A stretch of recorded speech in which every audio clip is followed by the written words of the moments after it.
Hi guys, we are discussing the book Beyond Illusion and Doubt, where we learn of Srila Prabhupada's views on different Western philosophers, and in this video we get into his views on Plato. These are essentially conversations between him and some of his disciples. So first we start with a basic introduction of Plato. Plato was probably born in 428 BC. It's still not finalized and decided, and passed away in 347 BC. Plato was one of the most creative and influential thinkers in Western philosophy. The chief student of Socrates, he founded the academy in Athens in 387 BC, beginning an institution that continued for almost 1,000 years and came to be known as the first European university. There are some striking similarities between Plato's ideal state and the one Krishna outlines in the Bhagavad Gita. But as Srila Prabhupada points out, Plato erred, which means made a mistake, in his conception of the soul and of the goal of education. A disciple says to Srila Prabhupada, in the Republic, Plato's major work on political theory, Plato wrote that society can enjoy prosperity and harmony only if it places people in working categories or classes according to their natural abilities. Oh, kind of like the caste system then. He thought people should find out their natural abilities and use those abilities to their fullest capacity as administrators, as military men, or as craftsmen. Most important, the head of state should not be an average or mediocre man.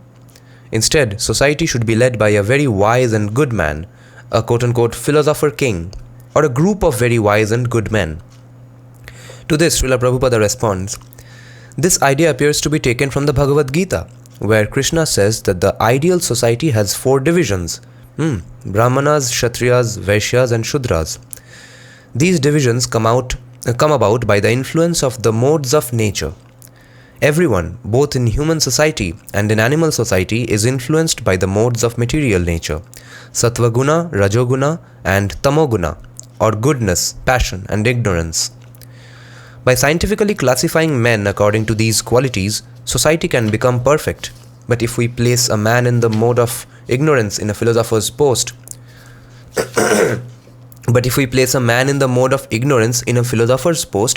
or put a philosopher to work as an ordinary laborer, havoc will result. In the Bhagavad Gita, Krishna says that the Brahmanas, the most intelligent men who were interested in transcendental knowledge and philosophy, should be given the topmost posts, and under their instructions the Kshatriyas should work. The administrators should see that there is law and order and that everyone is doing his duty. The next section is the productive class, the Vaishyas, who engage in agriculture and cow protection. And finally there are the Shudras, common laborers who help the other sections. This is Vedic civilization, people living simply on agriculture and cow protection. If you have enough milk, grain, fruits and vegetables, you can live very nicely. The Srimad Bhagavatam compares the 4 divisions of society to the different parts of the body, the head, the arms, the belly and the legs. Just as all parts of the body cooperate to keep the body fit, in the ideal state all sections of society cooperate under the leadership of the Brahmanas. Comparatively, the head is the most important part of the body, since it gives directions to the other parts. Similarly, the ideal state functions under the directions of the Brahmanas, who are not personally interested in political affairs or administration because they have a higher duty. At present, this Krishna consciousness movement is training Brahmanas. If the administrators take our advice and conduct the state in a Krishna conscious way, there will be an ideal society throughout the world. Disciple says, how does modern society differ from the Vedic ideal? Srila Prabhupada says, Now there is large-scale industrialization, which means exploitation of one person by another. Such industry was unknown in Vedic civilization. It was unnecessary. In addition, modern civilization has taken to slaughtering and eating animals, which is barbarous. It's not even human. In Vedic civilization, when a person was unfit to rule, he was deposed. For instance, King Vena proved to be an unfit king. He was simply interested in hunting. Of course, Kshatriyas are allowed to hunt, but not whimsically. They are not allowed to kill many birds and beasts unnecessarily, as King Vena was doing and as people do today. At that time, the intelligent Brahmanas objected and immediately killed him with a curse. Formerly, the Brahmanas had so much power that they could kill simply by cursing. Weapons were unnecessary. At present, however, because the head of the social body is missing, it is a dead body. The head is very important, and our Krishna consciousness movement is attempting to create some Brahmanas who will form the head of the society. Then the administrators will be able to rule very nicely under the instructions of the philosophers and theologians, that is, under the instructions of God-conscious people. A God-conscious Brahmana would never advise opening slaughterhouses, but now the many rascals heading the government allow animal slaughter. When Maharaja Parikshit saw a degraded man trying to kill a cow, he immediately drew his sword and said, "Who are you? Why are you trying to kill this cow?" He was a real king. Nowadays, unqualified men have taken the presidential post, and although they may pose themselves as very religious, they are simply rascals. Why? Because under their noses thousands of cows are being killed, while they collect a good salary. Any leader who is at all religious should resign his post in protest if cow slaughter goes on under his rule. Since people do not know that these administrators are rascals, they are suffering. And the people are also rascals because they are voting for these bigger rascals. It is Plato's view that the government should be ideal, and this is the ideal. Now he's saying what is the ideal. And this is the ideal. The saintly philosophers should be at the head of the state. According to their advice, the politicians should rule. Under the protection of the politicians, the productive class should protect the cows and provide the necessities of life, and the laborer class should help. This is the scientific vision of society that Krishna advocates in the Bhagavad Gita 4.13. Chaturvarnyam mayasthrastam guna karma vibhagasa. According to the three modes of material nature and the work ascribed to them, the four divisions of human society were created by me. Disciple says, Plato also observed social divisions. However, he advocated three divisions. One class consisted of the guardians, men of wisdom who governed society. Another class consisted of the warriors who were courageous and who protected the rest of society. And the third class consisted of the artisans who performed their services obediently and worked only to satisfy their appetites. Srila Prabhupada says, yes, human society does have this threefold division. Also, the first class man is in the mode of goodness, the second class man is in the mode of passion, and the third class man is in the mode of ignorance. Disciple says, Plato's understanding of the social order was based on his observation that man has a threefold division of intelligence, courage, and appetite. He said that the soul has these three qualities.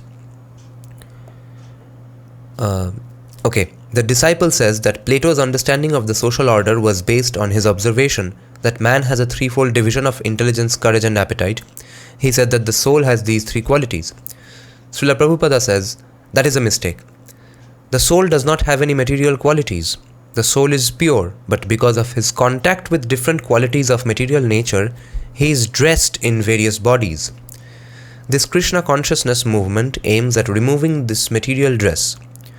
Our first instruction is, you are not this body. It appears that in his practical understanding, Plato identified the soul with the bodily dress, and that does not show very good intelligence. Disciple says, Plato believed that man's position is marginal between matter and spirit, and therefore he also stressed the development of the body. He thought that everyone should be educated from an early age, and that part of the education should be gymnastics to keep the body fit. Srila Prabhupada says, this means that in practice Plato very strongly identified the self as the body. What was Plato's idea of education? Disciple says, to awaken the student to his natural position, whatever his natural abilities or talents are. Srila Prabhupada says, and what is that natural position? The disciple says, the position of moral goodness. In other words, Plato thought everyone should be educated to work in whatever way is best suited to awaken his natural moral goodness. Prabhupada says, but moral goodness is not enough, because simple morality will not satisfy the soul. One has to go above morality, to Krishna consciousness. Of course, in this material world, morality is taken as the highest principle, but there is another platform, which is called the transcendental platform, the Vasudeva. Man's highest perfection is on that platform, and this is confirmed in Srimad Bhagavatam. However, because Western philosophers have no information of the Vasudeva platform, they consider the material mode of goodness to be the highest perfection and the end of morality.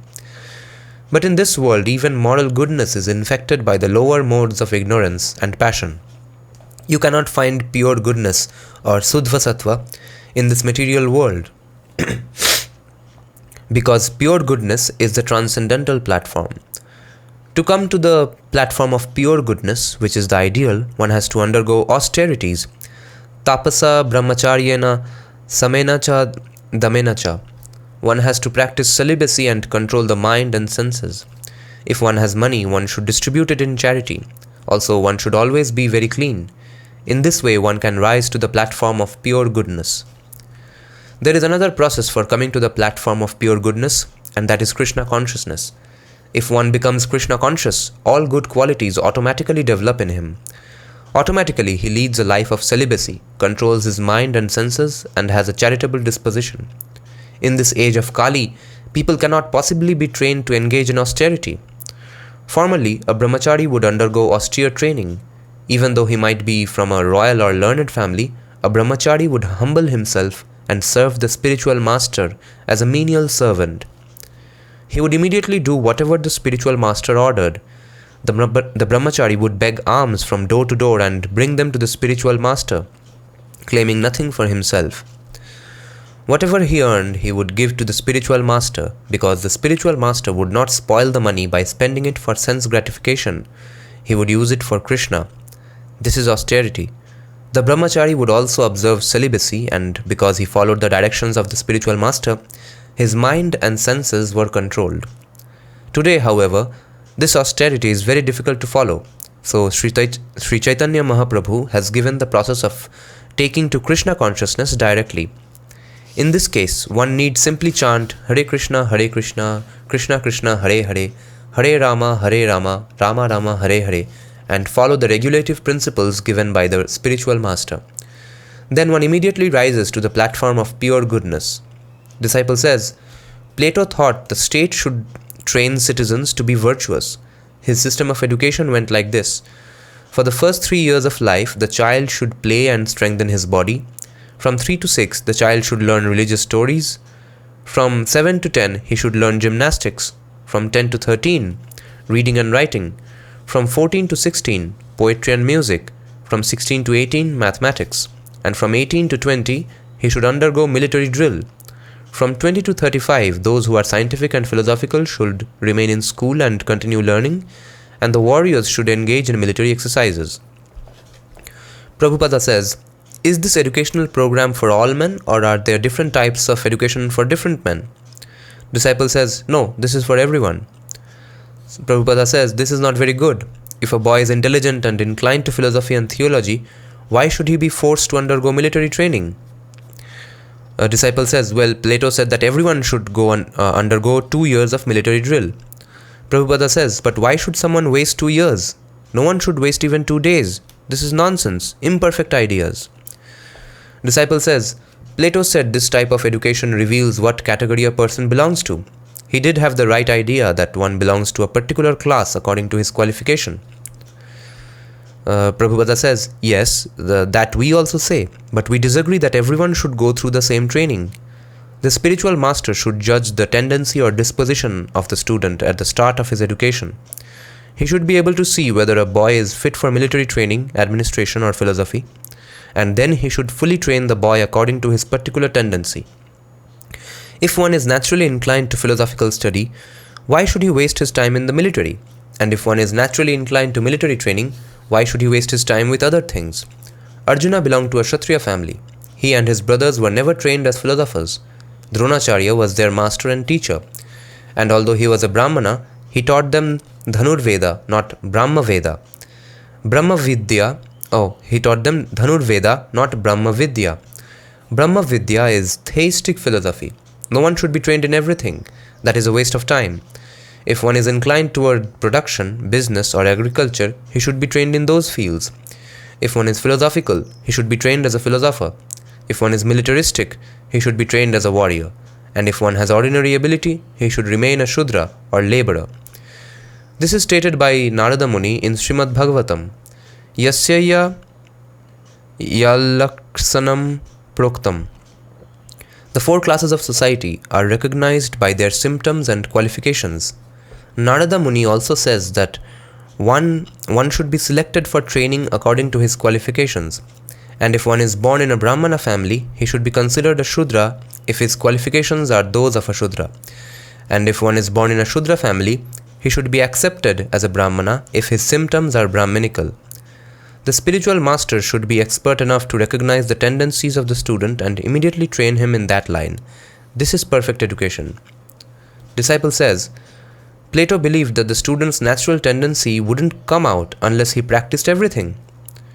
Prabhupada says, no, that is wrong, because the soul is continuous and therefore everyone has some tendency from his previous birth. I think Plato didn't realize this continuity of soul from body to body. According to the Vedic culture, immediately after a boy's birth, astrologers should calculate what category he belongs to. Astrology can help if there is a first-class astrologer. Such an astrologer can tell what line a boy is coming from and how he should be trained. Plato's method of education was imperfect because it was based on speculation. A disciple says, Plato observed that a particular combination of the three modes of nature is acting in each individual. Prabhupada says, then why did he say that everyone should be trained in the same way? Disciple says, because he claimed that the person's natural abilities will not manifest unless he is given a chance to try everything. He saw that some people listen primarily to their intelligence, and he said they are governed by the head. He saw that some people have an aggressive disposition, and he said such courageous types are governed by the heart, by passion. And he saw that some people who are inferior simply want to feed their appetites. He said these people are animalistic, and he believed they are governed by the liver. Prabhupada says, that is not a perfect description. Everyone has a liver, a heart, and all the bodily limbs. Whether one is in the mode of goodness, passion, or ignorance depends on one's training and on the qualities he acquired during his previous life. According to the Vedic process, at birth one is immediately given a classification. Psychological and physical symptoms are considered, and generally it is ascertained from birth that a child has a particular tendency. However, this tendency may change according to circumstances, and if one does not fulfill his assigned role, he can be transferred to another class. One may have had Brahminical training in a previous life, and he may exhibit Brahminical symptoms in this life, but one should not think that because he has taken birth in a Brahmana family, he is automatically a Brahmana. A person may be born in a Brahmana family and be a Shudra. It is a question not of birth but of qualification. Disciple says, Plato also believed that one must qualify for his post. His system of government was very democratic. He thought everyone should be given a chance to occupy the different posts. Prabhupada says, actually we are the most democratic because we are giving everyone a chance to become a first-class Brahmana. The Krishna consciousness movement is giving even the lowest member of society a chance to become a Brahmana by becoming Krishna conscious. Chandalopi dvija sreshto hari bhakti parayana. Although one may be born in a family of Chandalas, as soon as he becomes God conscious, Krishna conscious, he can be elevated to the highest position. Krishna says that everyone can go back home, back to Godhead. Samoham sarva bhutesu. I am equal to everyone. Everyone can come to me. There is no hindrance. Disciple says, what is the purpose of the social orders and the state government? Prabhupada says, the ultimate purpose is to make everyone Krishna conscious. That is the perfection of life, and the entire social structure should be molded with this aim in view. Of course, not everyone can become fully Krishna conscious in one lifetime, just as not all students in a university can attain the PhD degree in one attempt. But the idea of perfection is to pass the PhD examination, and therefore the PhD courses should be maintained. Similarly, an institution like this Krishna consciousness movement should be maintained so that at least some people can attain the ultimate goal, Krishna consciousness, and so that everyone can approach it. Disciple says, so the goal of the state government is to help everyone become Krishna conscious? Prabhupada says, yes, Krishna consciousness is the highest goal. Therefore, everyone should help this movement and take advantage of it. Regardless of his work, everyone can come to this temple. The instructions are for everyone, and prasadam is distributed to everyone. Therefore, there is no difficulty. everyone can contribute to this Krishna conscious movement. The Brahmanas can contribute their intelligence, the Kshatriyas their charity, the Vaishyas their grain, milk, fruits and flowers, and the Shudras their bodily service. By such joint effort, everyone can reach the same goal, Krishna consciousness, the perfection of life. Disciple says, in a very famous allegory in the Republic, Plato describes representatives of humanity chained in a dark cave and able to see only shadows cast by the light of a fire. One person breaks free and sees the outside world, and he returns to the cave to tell the people there that they are living in darkness. But the cave dwellers consider him crazy. Prabhupada says this is just like our story of Dr. Frog. He had never gone out of his dark well, so he thought, here is everything in that well.